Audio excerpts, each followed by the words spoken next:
जय हिंद। स्वागत है आप सभी का मेरे यूट्यूब चैनल पे। तो दोस्तों, आज मैं मॉडल पेपर आप लोग को बताने वाला हूँ। Model paper 2026 JAC board class tenth में जो है विषय हिंदी बी वालों के लिए बताने वाला हूँ। जो लोग भी हिंदी बी के लिए तैयारी कर रहे हैं उन लोगों के लिए बहुत ही इंपॉर्टेंट वीडियो होने वाला है। वीडियो को लास्ट तक जरूर देखिएगा आप लोग। जो मैं क्वेश्चन बता रहा हूँ यही सब आप लोग को एग्जाम में आता ही आता है, तो वीडियो को लास्ट तक जरूर देखिएगा, हिंदी बी वाले। तो चलिए बिना देर के वीडियो को स्टार्ट करते हैं। इस वीडियो में आप लोग को हम 30 ऑब्जेक्टिव क्वेश्चन जो मॉडल क्वेश्चन में दिया हुआ है, मॉडल सेट में दिया हुआ है, सेट 1 में अभी बताने वाला हूँ। सेट 2 और सेट 3 आने वाला है। तो अभी सिर्फ और सिर्फ सेट 1 का सिर्फ ऑब्जेक्टिव क्वेश्चन बताने वाला हूँ। 30 ऑब्जेक्टिव क्वेश्चन रहेगा, 30 का आप लोग अच्छा से पढ़ लीजिएगा। इसके बाद मैं इसका सेकेंड वीडियो लाऊंगा जिसमें कि सब्जेक्टिव वीडियो बनाऊंगा। ठीक है, तो अभी सिर्फ ऑब्जेक्टिव बता रहा हूँ। ऑब्जेक्टिव आप लोग देख लीजिए और अच्छे से इसको नोट्स कर लीजिएगा। तो चलिए बिना देर के वीडियो को स्टार्ट करते हैं। तो देखिए, पहला क्वेश्चन दिया हुआ है, निम्नलिखित गद्यांश को ध्यानपूर्वक पढ़कर पूछे गए प्रश्नों को उत्तर दीजिए। यहाँ पे देखिए गद्यांश दे दिया, आप लोग के सामने दिख रहा है ना। यहाँ पे गद्यांश को आप लोग पढ़ना है। ठीक है, यहाँ पे गद्यांश को आपको पढ़ना है। पढ़ने के बाद यहाँ पे आपको कुछ क्वेश्चन दिया हुआ रहेगा, इसको आपको उत्तर देना है। जैसे यहाँ पे देखिए पहला क्वेश्चन दिया हुआ है, गद्यांश के अनुसार भारत को कृषि प्रधान देश कहने का प्रमुख कारण क्या है। तो गद्यांश के अनुसार जो है भारत को कृषि प्रधान देश कहने का प्रमुख कारण यह है कि अधिकांश जनसंख्या गांवों में रहती है और कृषि पर निर्भर है, इसलिए भारत को कृषि प्रधान देश कहने का प्रमुख कारण है। तो पहला का ऑप्शन नंबर ख हो जाएगा। इसके बाद दूसरा क्वेश्चन यहाँ पे देखिए, हरित क्रांति के बाद भारत की स्थिति क्या हुई। तो इसका ऑप्शन नंबर घ हो जाएगा। हरित क्रांति के बाद भारत की स्थिति, वह खाद्यान्न उत्पादन में आत्मनिर्भर हो गया। तो दूसरा का ऑप्शन नंबर घ हो जाएगा। यहाँ तक समझ गए ना आप लोग। अब इसके बाद तीसरा क्वेश्चन है, यहाँ पे देखिए, कृषि देश की अर्थव्यवस्था की रीढ़ है, इस कथन में सही तात्पर्य क्या है। पूछ रहा है यहाँ पे, कृषि देश में जो है अर्थव्यवस्था की रीढ़ है, तो इसका ऑप्शन नंबर जो है ग हो जाएगा। तीसरा का ऑप्शन नंबर ग हो जाएगा, यानी कि कृषि से जुड़े उद्योग और उत्पादन देश की अर्थव्यवस्था को सहारा देते हैं। क्लियर यहाँ तक। नेक्स्ट चौथा क्वेश्चन यहाँ पे देखिए, गद्यांश के अनुसार भारत कृषि के क्षेत्र में और अधिक समृद्धि कब प्राप्त कर सकता है। तो इसका ऑप्शन नंबर जो है ख हो जाएगा, जब किसानों को आवश्यक साधन और सहयोग मिले। ठीक है। इसके बाद पांचवा क्वेश्चन यहाँ पे देखिए, निम्नलिखित पद्यांश को ध्यानपूर्वक पढ़कर पूछे गए प्रश्नों को उत्तर दीजिए। फिर वहाँ पे जो हम लोग सॉल्व किए हैं अभी वो गद्यांश था और यहाँ पे पद्यांश दिया हुआ है। तो आप लोग पद्यांश को अच्छे से पढ़ लीजिएगा। मैं यहाँ पे डायरेक्ट आंसर बता दे रहा हूँ आप लोग को।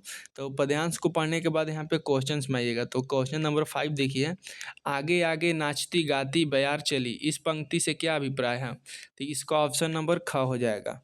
इसका ऑप्शन नंबर क्या हो जाएगा, ख हो जाएगा। ठीक है।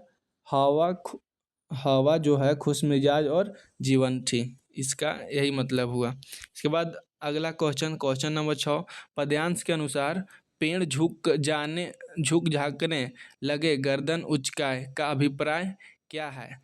तो इसका ऑप्शन नंबर जो है ग हो जाएगा। इसका ऑप्शन नंबर ग हो जाएगा, पेड़ धीरे धीरे झुक कर मौसम का स्वागत कर रहे हैं। इसके बाद 7वां क्वेश्चन, पाहुन ज्यों आए हो गांव में शहर के में इसकी तुलना की गई है।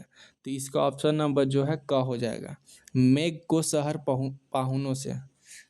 ठीक है, इसकी तुलना जो है मेघ के शहर के पाहुनों से की गई है।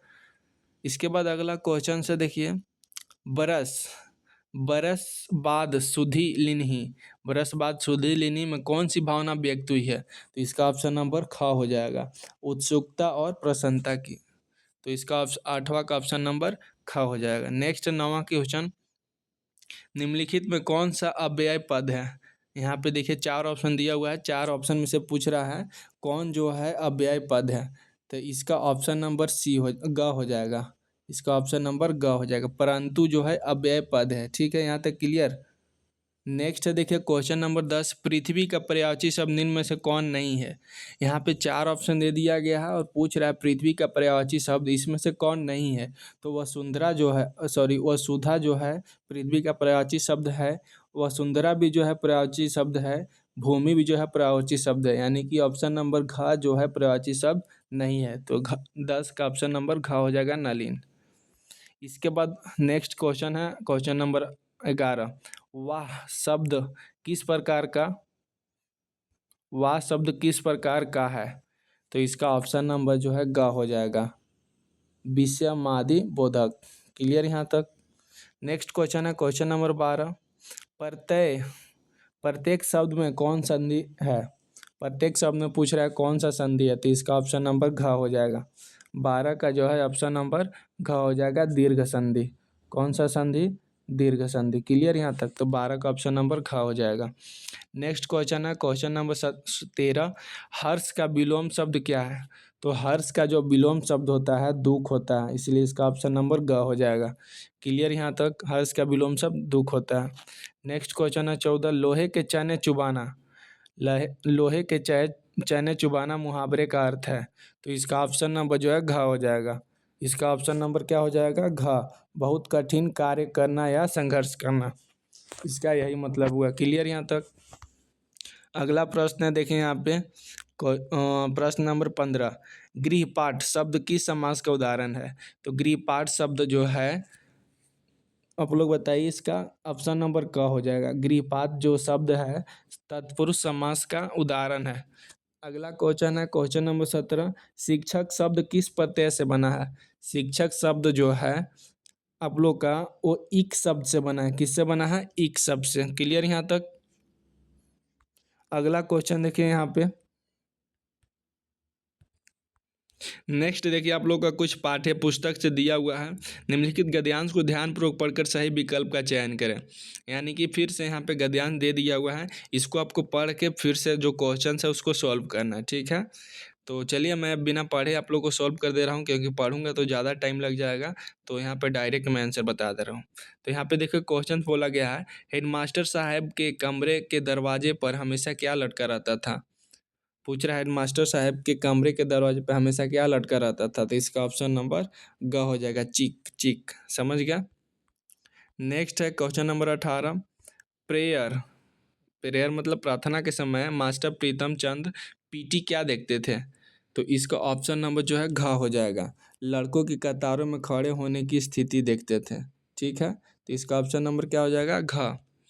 नेक्स्ट क्वेश्चन देखिए, निम्नलिखित पद्यांश को ध्यानपूर्वक पढ़कर सही विकल्प का चयन करें। फिर से यहाँ पे आप लोग को पद्यांश दिया हुआ है, इसको पढ़ लीजिएगा आप लोग। इसको पढ़ने के बाद फिर क्वेश्चंस को सॉल्व कीजिएगा। तो नेक्स्ट क्वेश्चन यहाँ पे क्वेश्चन नंबर 19 है, मेखलाकार पर्वत का अर्थ है। तो मेखलाकार पर्वत का क्या अर्थ है। तो इसका ऑप्शन नंबर ख हो जाएगा, विशाल पर्वत जो करधनी के आकार की तरह फैले होते हैं उसी को हम लोग मेखलाकार पर्वत कहते हैं। क्लियर। क्वेश्चन नंबर 20 देखिए, पर्वत अपने सहस्त्र दृग सुमन पहाड़ दिग सुमन फाड़ किसे देख रहा है। तो इसका ऑप्शन नंबर जो है ख हो जाएगा, ताल को। 20 का ऑप्शन नंबर ख हो जाएगा। नेक्स्ट है निर्देश, निम्नलिखित प्रश्नों को उत्तर सही विकल्प का चयन कीजिए। तो यहाँ पे कुछ कुछ आपके सब्जेक्टिव से दिया हुआ है, इसको अच्छा से पढ़ के आप लोग इसका आंसर दीजिएगा। मैं यहाँ पे डायरेक्ट आंसर बता दे रहा हूँ आप लोग को। तो यहाँ पे क्वेश्चन नंबर 21 बोला गया है, शैलेंद्र ने कितनी फिल्में बनाई।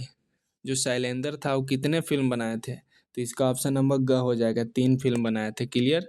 नेक्स्ट क्वेश्चन है क्वेश्चन नंबर 22, मीरा किस संत की शिष्या मानी जाती है। जो मीरा थी वो किस संत की शिष्या मानी जाती है। तो इसका ऑप्शन नंबर जो है ग हो जाएगा, रैदास की। किसका, रैदास की। नेक्स्ट है 23, बड़े भाई साहब छोटे भाई साहब से कितने बड़े थे। जो बड़े भाई साहब थे वो छोटे भाई साहब से कितने बड़े थे। तो इसका ऑप्शन नंबर जो है ख हो जाएगा, 5 साल बड़े थे। नेक्स्ट क्वेश्चन है क्वेश्चन नंबर 24, मनुष्यता कविता में कवि ने किन महापुरुषों का उदाहरण दिया है। तो मनुष्यता जो कविता है उसमें कवि ने किन किन महापुरुषों का उदाहरण दिया है। तो इसका ऑप्शन नंबर जो है ख हो जाएगा, दधीची और कर्ण जैसे परोपकारी महान व्यक्तियों का। ठीक है, 24 का ऑप्शन नंबर ख हो जाएगा। नेक्स्ट क्वेश्चन है क्वेश्चन नंबर 25। डायरी का पन्ना कहानी कब लिखी गई? तो डायरी का पन्ना जो कहानी है वो 26 जनवरी 1933 को लिखी गई थी। कब लिखी गई थी? 26 जनवरी 1933 को। तो 25 का ऑप्शन नंबर ख हो जाएगा। नेक्स्ट है 26। सर हिमालय का ना झुकने दिया से क्या भाव है? सर हिमालय का नहीं झुकने दिया से अभाव है कि देश का मान सम्मान की रक्षा करना। इसी को हम लोग सर हिमालय का ना झुकने दिया इसी को बोलते हैं हम लोग। नेक्स्ट क्वेश्चन 27 है, देखिए। नत सिर होकर सुख के दिन में से क्या आशय है? तो इसका ऑप्शन नंबर जो है क हो जाएगा।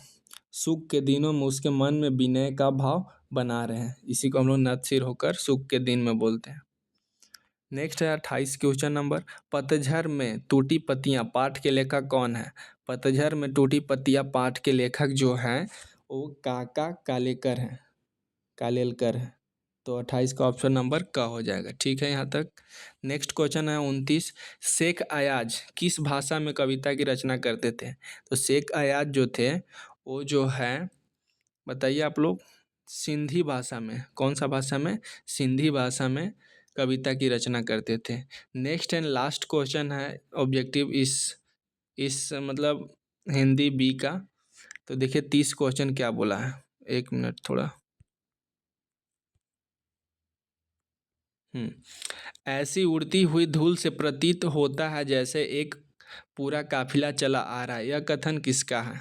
तो इसका ऑप्शन नंबर घ हो जाएगा, वाजिर अली का। ठीक है, यह किसका कथन है? वाजिर अली का। तो इस तरह से दोस्तों मैं आप लोग को 30 ऑब्जेक्टिव क्वेश्चन बता दिया। अगर इसके आप लोग नीचे आते हैं तो यहाँ पे देखिए अति लघु तरीय प्रश्न दिया हुआ है। ठीक है, इसके बाद देखिए आप लोग को लघु तरीय प्रश्न दिया हुआ है। इसके बाद देखिए आप लोग को दीर्घ उत्तरीय प्रश्न दिया हुआ है। तो मैं इस वीडियो में जो है सिर्फ और सिर्फ आप लोग को जो खंड का मैं आप लोग को ऑब्जेक्टिव क्वेश्चन देखे, सिर्फ ऑब्जेक्टिव क्वेश्चन मैं बताया हूँ। इसका मैं दूसरा वीडियो जस्ट अपलोड करूँगा, उसमें सारा जो ये दिखा अति लघु उत्तरीय, दीर्घ उत्तरीय और लघु उत्तरीय है ना, ये सब मैं क्वेश्चंस उसमें बताऊँगा। तो आप लोग से एक छोटी सी रिक्वेस्ट है कि आप लोग मेरे यूट्यूब चैनल को सब्सक्राइब करके नोटिफिकेशन को ऑन कर लीजिए, क्योंकि मैं जैसे ही वीडियो अपलोड करूँ तो आप लोग ज़रूर इसका सॉल्यूशन देख सकें। तो चलिए आज के लिए इतना ही, मिलते हैं किसी एक नए वीडियो के साथ। तब तक के लिए जय हिंद, वंदे मातरम।